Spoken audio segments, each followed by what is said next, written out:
לרחל הקבצנית, אך בעיניי היא בכלל קוסמת.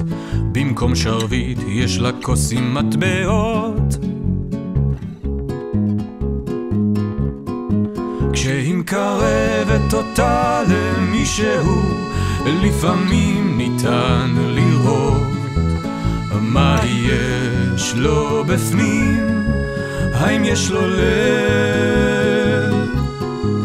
בפינה הקבועה באבן גבירול, בין מכשיר הכספומט לבוריס, שמחלק ישראל היום.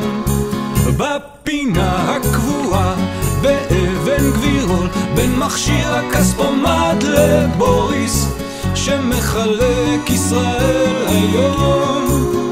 האם זאת ישראל היום?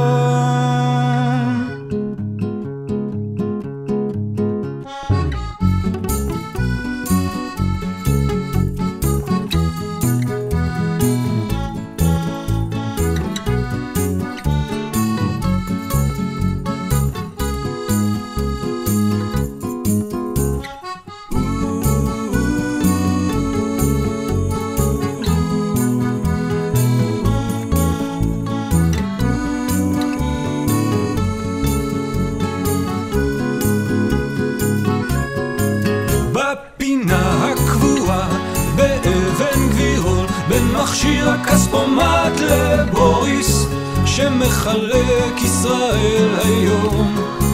בפינה הקבועה באבן גבירול, בין מכשיר הכספומט לבוריס, שמחלק ישראל היום.